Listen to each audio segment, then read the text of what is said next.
Good morning, everyone. This is Liz here at WCCOA. We have our program today on Owls of Ohio with Lauren Stewart, who is a naturalist out of Maumee Bay State Park.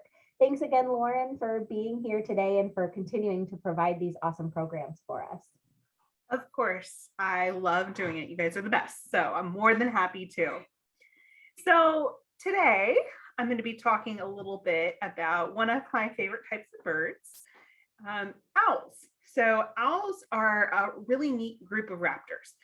They're specifically basically adapted to be able to hunt at night.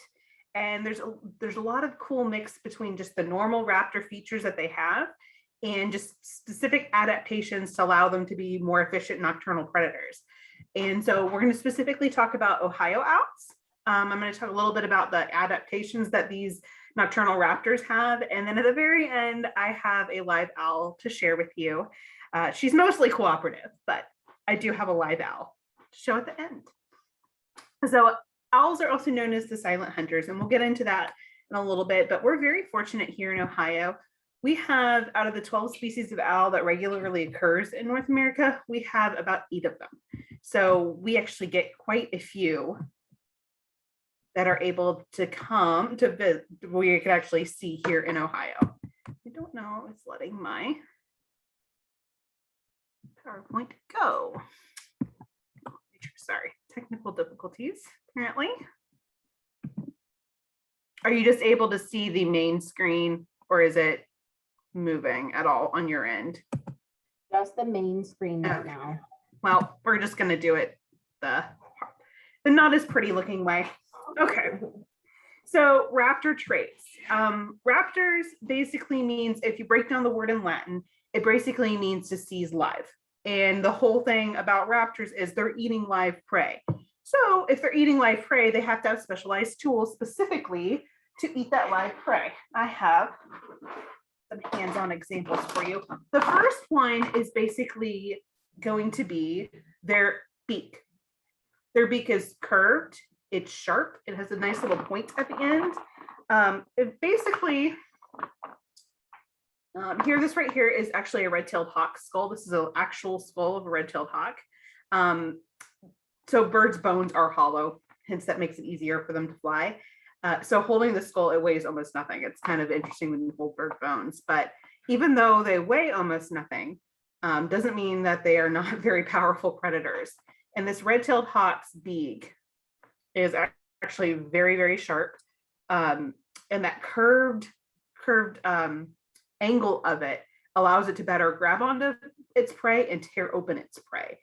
Some raptors have something called a terminal tooth, and that basically kind of adds them to get extra leverage. It almost acts like scissors. And another big adaptation that you're going to find, especially in birds that are carnivorous and hunt live prey, is their talons. Their talons mean business. This is the main tool of their trade in order for them to catch their prey.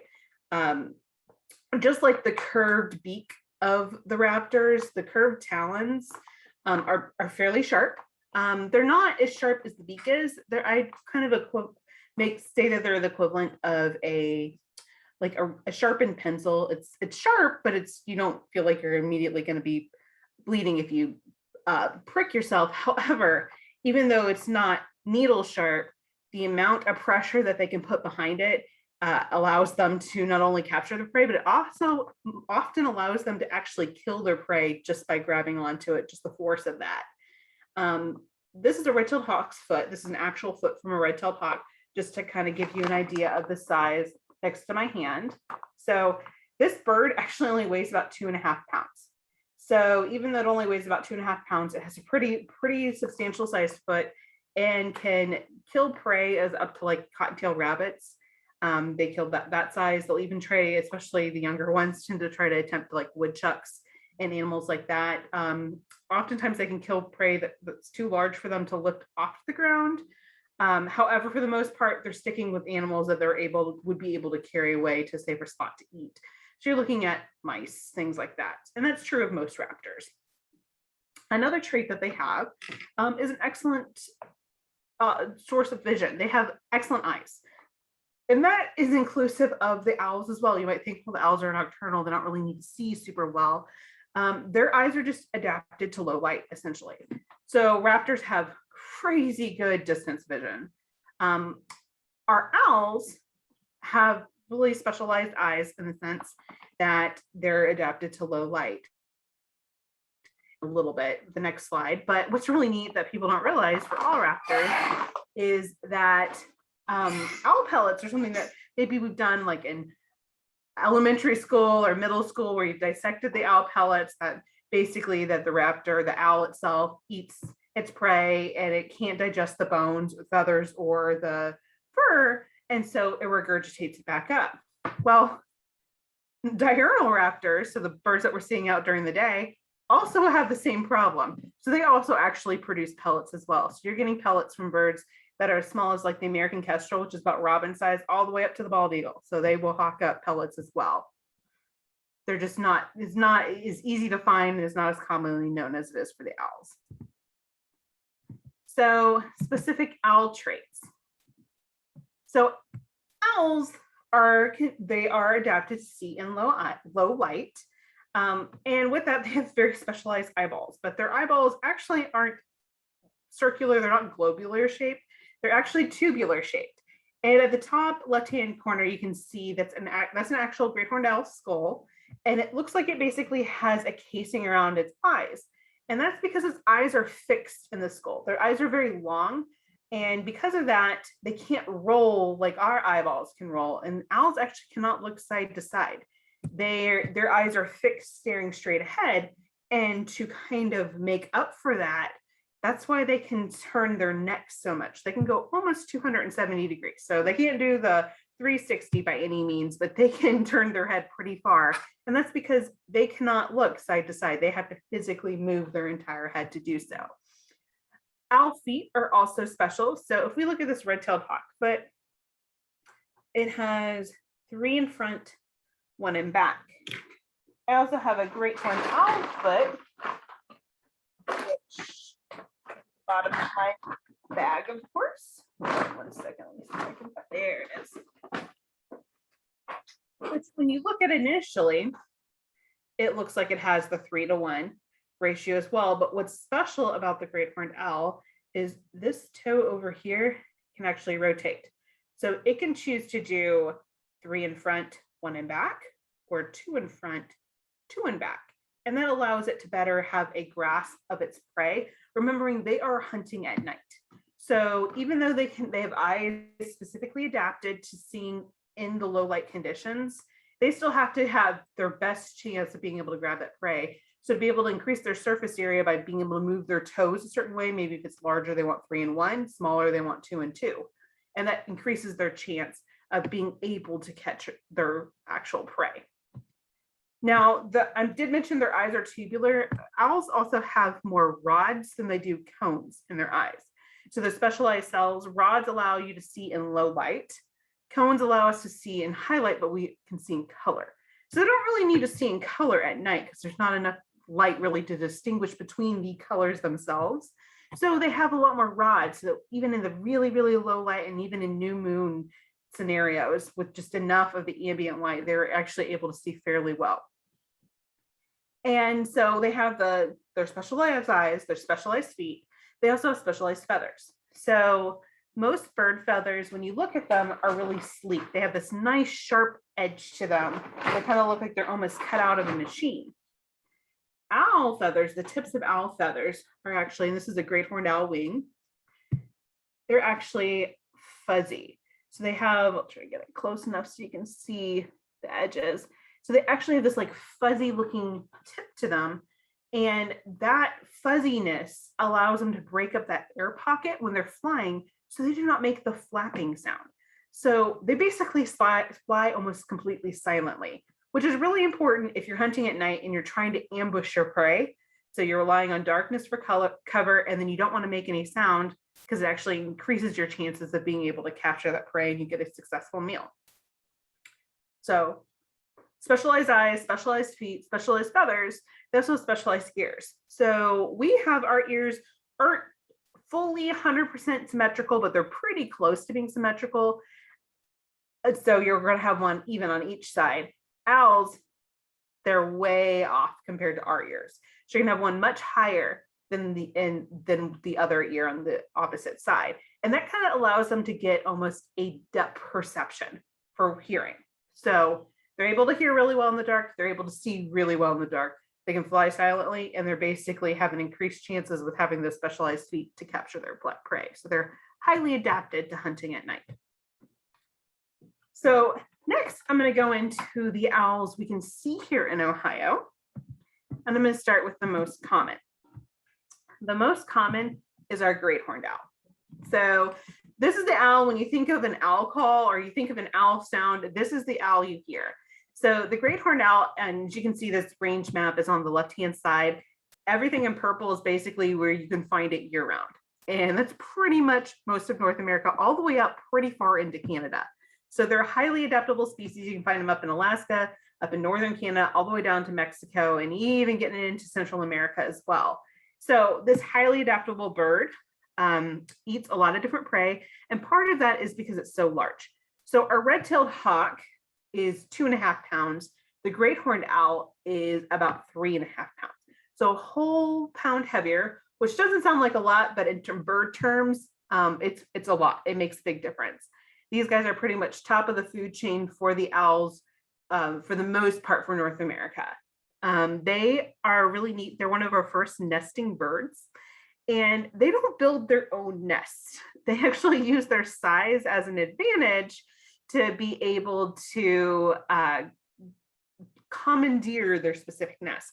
So they often take over crows and red-tailed hawk nests. So basically they start in as early as January and pretty much claim an old nest from a previous for the hawk or the crow, and pretty much say, oh, this is my nest now. And usually they win because they are much bigger. So this is our great horned owl. And when you think of an owl call, you think of that typical hoo, hoo, hoo, hoo. That is a great horned owl call. So I'll play it for you so you have an idea if you're unfamiliar.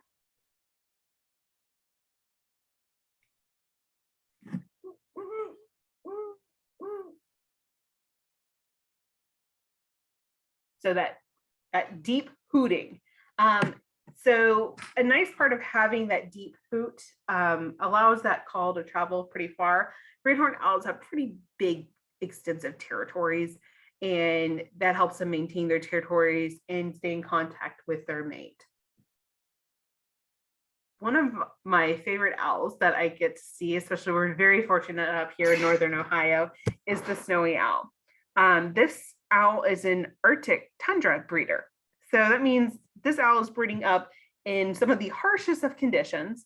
And what's neat about the snowy owls, they come here in the wintertime. And because they're used to the Arctic and the tundra, they're in the summer, it's the land of the midnight sun. So the sun really doesn't set, or it sets for a very short amount of time in the summertime. So these birds are used to being out in daylight or out in the light. In the tundra, there's permafrost. So there's basically ice and too much like compacted snow for trees to grow. There's nowhere for the roots to grow. So it's only grasses and open meadows. And so you're looking at these birds that are used to areas that are out in the sun, out in the daylight, and there's no trees. They're used to being out in the open. So this is one of the few owls that it is super easy to see them during the day because they're, first of all, used to it. Second of all, they're used to being out in the open. So you're getting a double whammy, like increasing your odds of ever seeing an owl is the snowy owl. So the snowy owl is actually, so the great horned owl is 3.5 pounds, snowy owl is 4.5 pounds. And part of that, the farther north you go, typically animals tend to be larger. They have to be able to accommodate and reduce their surface area for the cold, and being bigger helps maintain your body heat as well. So this bird is larger, and it's one of the few owls that we can easily see during the day. What's neat about snowy owls, one of the best places to see them is actually the airport. The Cleveland airport in particular, there's almost always one there every single winter. Here at Maumee Bay, we usually get one a winter. They like to hang out at the breakwalls by the beach. So you get this owl next to the ocean, which normally you don't think of when you think of owls. You do not think of oceans, you think of gulls. So we get the lake behind us, and then the owl right there, which is really nice. And it all depends on how good of a summer they had, of how many owls, snowy owls we'll see in the wintertime, and how far south they'll go. So if there is a lot of lemmings that summer, and the owls have very successful clutches, they're able to have enough food to raise their young, and most of the young survive. Come wintertime, the adults want to stay a little bit further north, and they kick the young farther and farther south. So if you see on the left-hand side, you'll kind of see that dotted line. That's kind of the southern boundary of where you can potentially see snowy owls. About almost 4 years ago, we had an incredible lemming boom that summer, and we had owls spotted all the way down into Florida, into Texas, the snowy owls. So they ended up pretty far, just because so many had survived, and so many, just the younger ones just got lost, kept going further south. So you can typically see them here every winter time. However, some years we'll see more than others, and sometimes even down in almost the Gulf Coast, you can see snowy owls too. And I'll play you the call of the snowy owl. It doesn't sound, most owls don't sound like you think owls would sound, because the great horned owl is typically what we think of, that hooting call. Most owls do not have that distinct hoot. So here is the snowy owl. So that's the snowy owl. They have that deep booming to carry over the tundra. You're not gonna really hear snowy owl calls in the wintertime. That's more during the breeding season. So we're very unlikely to hear vocalization from our snowy owls. However, a bird that we are very likely to hear vocalization from is the barred owl. So the barred owl is one of our most common owls, especially on the eastern side of North America. They like these dense woods. Now, they do have a Pacific population as well, but they're very common here on the Atlantic side of North America, basically on the eastern side of the Rockies. And the barred owl themselves, they're not super huge. You're looking at a 1.5 to 2 pound bird, so smaller than the great horned owl. But what's really neat about the barred owl is their very distinctive call. Yes? Breaking news. We saw the white deer across Awesome. the road in front of us. Oh, very good. Sorry, I'm doing a webinar. I know, I'm sorry. But no, that's awesome. Where was it? But, you know, Down by where you said. parking lot Oh. K, yeah, parking lot K, we came out, was coming this way, about the one house or 2 houses down, was going right across. Ran across It the went road. too fast for her to get it, but he was going slow, but too fast for her to get a picture, but it's white from its front legs back. Or Oh, very some nice. parts are white and some parts are gray, It but was its cool. neck is round. It was I'll really look cool. for it. We was Yeah, hoping to that stop, was you the get her from camera, you trying to get me, go right across. Okay, Thank I said you. it was breaking news. I'm sorry. Okay, it's okay. Thanks. Sorry about that. So the barred owl itself is found on the eastern side. They have a very distinctive call that you lack off, like it doesn't sound like a normal owl sounds. And I'll go ahead and play it for you. They essentially say, "Who cooks for you? Who cooks for you all?"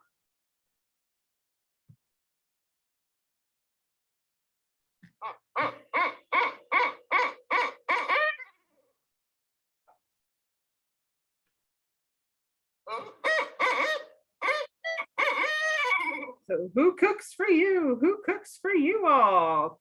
And what's neat about the barred owls is they will essentially, they're one of the easiest owls to call. They respond to a pretty varied, similar call. So especially if you have like kids coming out, they can basically almost yell, "Who cooks for you? Who cooks for you all?" And a lot of times during breeding season, especially after the young have fledged, you will get owls responding to it. So they respond sometimes to just noise that vaguely sounds like their calls. So they're a really fun owl to call in the wild as well. Now we can see these guys year round, which is nice. However, at Maumee Bay State Park, they're not super common. because they like the more dense woods. And we have mostly marsh here, so you're not going to find or hear them. However, if you go farther west in Lucas County or farther south of us, you tend to hear and see these owls. The oak opening region in particular is a really good place to look and hear these owls as well. This is one of my favorites. They're also a winter visitor here at the park, is the Shorteared Owl. And they also breed in far northern Canada. So they are used to being active more during the day. They are also used to areas that don't necessarily have dense trees. So this is another owl that you may be able to see in the wintertime here during the day, specifically dawn and dusk. The Short-eared owl likes to hunt basically on edge habitats. So forested areas going to open areas. And what I really like about the Short-eared owl is their short little ears. So they're not really their ears, those tufts kind of help them blend in and break up their body shape. The Short-eared owls, they're really teeny tiny tufts.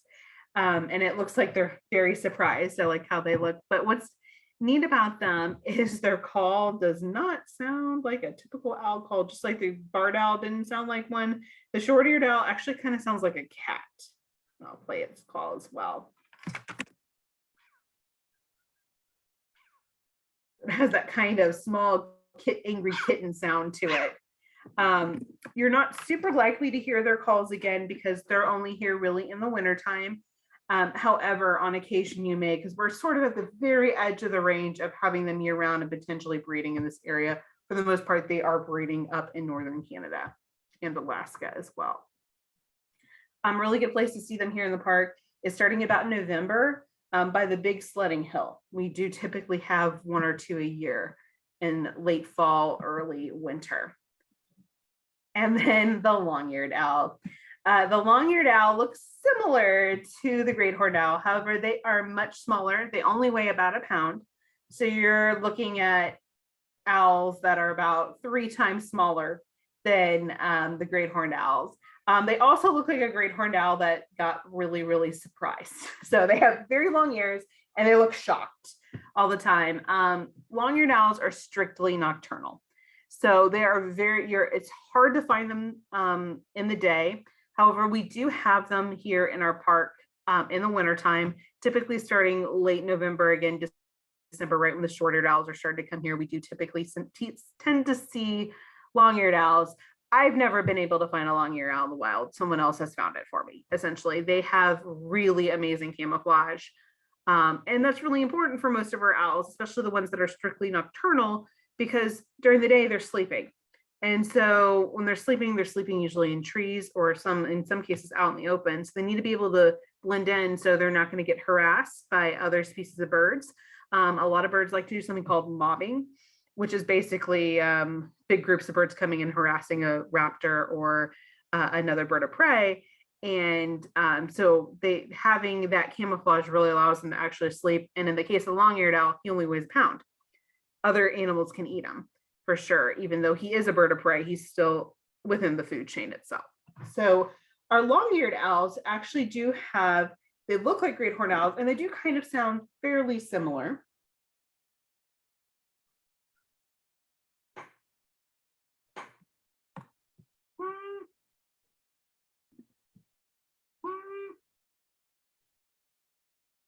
So they have the hoot, but rather than the great horned owl, short hoots that are kind of grouped together, a long, more musical hoot. And that is the hoot of the long-eared owl. And again, those ears are not its true ears. The feathers sticking up are actually help break up that body shape so it blends into the tree better, so we can have better camouflage. One of our smallest owls that we can find here in Ohio, the northern saw-whet owl. The northern saw-whet owl they're teeny tiny. They weigh only about 4 ounces. So a visual of what 4 ounces weighs is about 4 pencils put together. So not a lot. They're smaller than a robin. And we do have them here year round in Ohio. However, there is some debate whether they breed in the mainland of Ohio at all. For sure that we do know that they do breed on the islands, but they're not 100% sure whether they breed on the mainland part of Ohio, and that's because they're really secretive. They're teeny tiny, they make small nests, and they can hide a lot better than our larger species of owl. But the northern saw-whet owl, I think, wins the contest for being most adorable. They're not only super small, 4 ounces, they have a super, super cute call. And I'll play that call for you right now.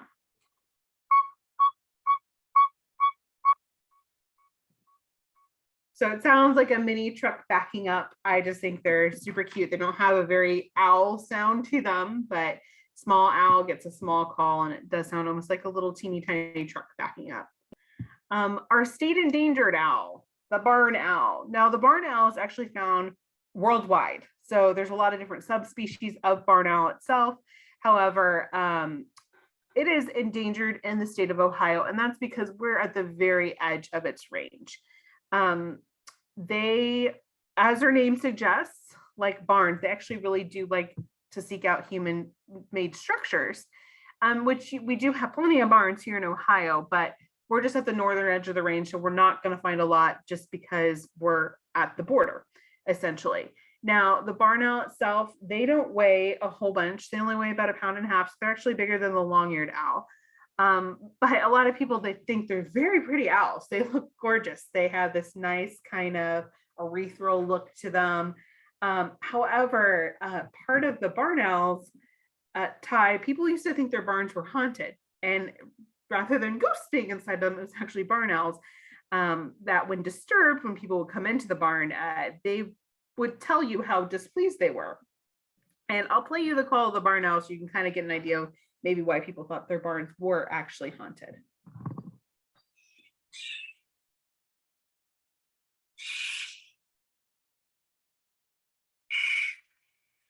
So, I mean, if I walked into the barn at night and heard that, I'd probably shut the door and leave and think there was something wrong. But they don't. So they have a really pretty looking face. They have a kind of terrifying call. And if you've ever dissected an owl pellet, most likely you have dissected a barn owl pellet. And that is because they have a specific roost that they usually like to use, and they hawk up a pellet almost every night. So it's pretty easy to find that you have barn owls in your barn because they usually leave a lot of evidence if they stay there and roost there. So that is our state endangered bird. Now, I'll move on to the bird that I'll be showing you today, the Eastern Screech Owl. This owl by far is the most common owl here at Maumee Bay State Park, probably in Lucas and Wood County as well, just in this area of northwestern Ohio. Very, very common owl. And what's really cool about them, they come in 2 different colors, and it all has to do with where they are found in the eastern side of North America. They come in a rufous morph, which is that red morph that you can see on that left-hand side, and a gray morph, which is on the right-hand side. And that all has to do with basically the trees themselves. So as we get closer to the Atlantic coast, the trees tend to have a more reddish bark, and you tend to see more of the rufous morphs because Eastern Screech Owls only weigh 6 ounces, so 6 pencils. They're small. They're basically right there, closer to the bottom of the food chain than they probably want to be. So they have to have that nice camouflage. But as we get closer to the Rockies, you're going to get that gray morph because the trees tend to have more grayish bark. So depending on where you are in North America, you may be more likely to see one or the other. Here in Ohio, we're kind of almost on the split. It's about a 50-50 percentage of whether we'll see gray or red. And we actually have both colors pretty prevalently in our park. We actually have multiple pairs that have paired up. We'll have a gray and a red morph that have paired, that have formed a bonded pair. And then the red and the red and the gray can also form bonded pairs as well. So they're pretty neat birds. They eat a range of things. So they are small. So weighing only 6 ounces, meaning they're not going to be able to take anything like a squirrel down. However, they'll eat small mammals like mice. And they will also eat things ranging from small birds all the way down to, especially in the summertime, they'll eat things like cicadas or even crickets and grasshoppers. So they have a pretty varied diet, which allows them to live in lots of different places. In particular, screech owls will live oftentimes in really urban areas. So I used to live in the city of Toledo, like in Toledo, and we actually had a screech owl that I would hear at night in my neighborhood, which had hardly any green space. So they are very, very tolerant of urban areas. And so the bird I have to show you today, she is an Eastern Screech Owl. Her name is Annie. I'll get her out for us.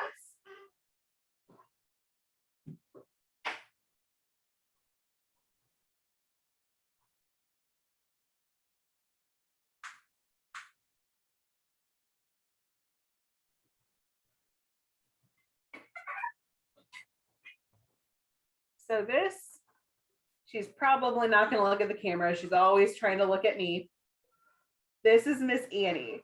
So Annie is a red morph Eastern Screech Owl. And you can see kind of just size-wise, here's my hand next to her. She's not very big. However, she still has pretty big talons, hence why I'm wearing this glove. And Annie herself has that nice curved beak, and she also has those ears.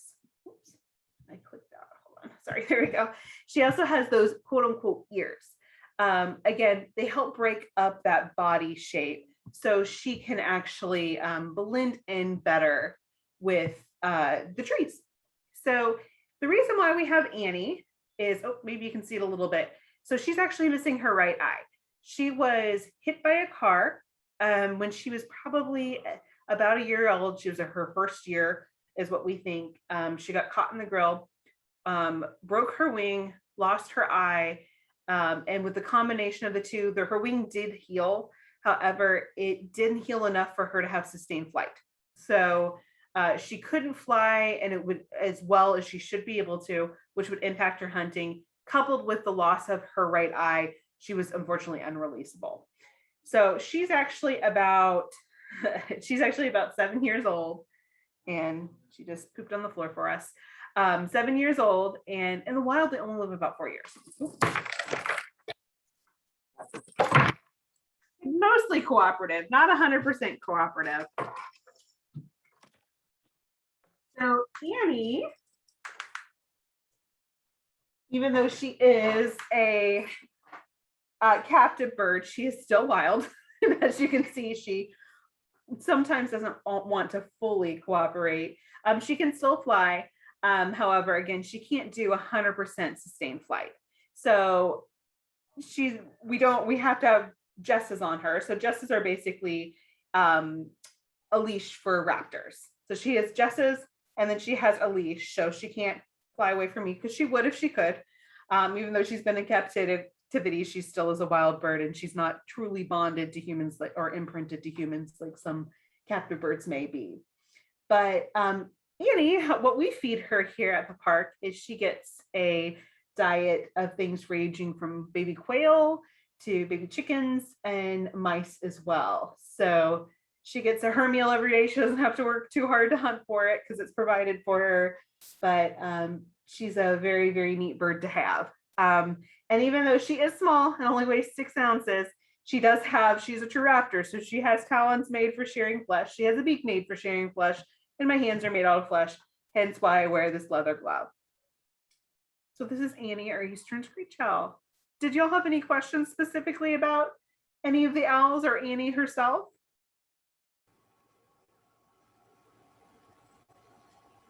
I was surprised, Lauren, how light the owls are. You said the heaviest are only about 3 pounds? So the great horned owl is the heaviest that we will regularly see, and at 3.5 pounds. The snowy owl is a more bulky 4.5, but honestly, I mean, they don't weigh hardly anything. The bald eagle itself is going to be one of our heavier raptor, our heaviest raptor that we have here in North America. They max out at 14 pounds. So you're looking at pretty light raptors. And even though they only weigh about, like the bald eagle only weighs 14 pounds, I mean, it can pick up a mammal weighing about that weight as well. So they're pretty strong, even though they are fairly light. But so I think our lightest cat weighs about maybe 12 pounds. So I'd have to worry about a bald eagle maybe. That would be the only one you have to worry about. But the great horned owl The red-tailed hawk, for the most part, are going to leave it alone. But fun fact about great horned owls, they are the only known natural predators of skunks. Skunks are nocturnal, and so they're coming out at the same time that the owl's coming out. And owls also have a terrible sense of smell. So nothing better to eat a skunk than something that can't smell very well. So that works out. Yeah, my next door neighbor, before he took his antenna tower down, sometimes I'd wake up in the middle of the night, I'd look out the window and I'd see a fairly large owl at the top of the antenna overseeing the back field, you know, and I guess what you're saying is that their eyesight is very good. Oh, yeah. Night vision. Yes. And I'm sure there was mice out there in the field that it was probably focused on. Oh, absolutely. Absolutely would have been mice. Probably a great horned owl at that, if it's a fairly large one. Yeah. My neighbors, when I lived down in Texas, they used to have a great horned owl that liked to perch on their chimney and hoot. Like it used to like to call. It would drive them crazy because it echoed through the whole entire house because it was right on the chimney. But they like those high perches to be able to see Right. the area itself. Yeah, our chimney, the top of our chimney would have been lower than the top of my next door neighbor's antenna tower. Taking that highest point. But now that the tower is down on his antenna, maybe they do perch up on. Oh yeah, chimney. Listen, you might hear a great horned owl. I wouldn't know unless I went outside, you know, and looked for it. Very good presentation. I learned a lot. I'm glad.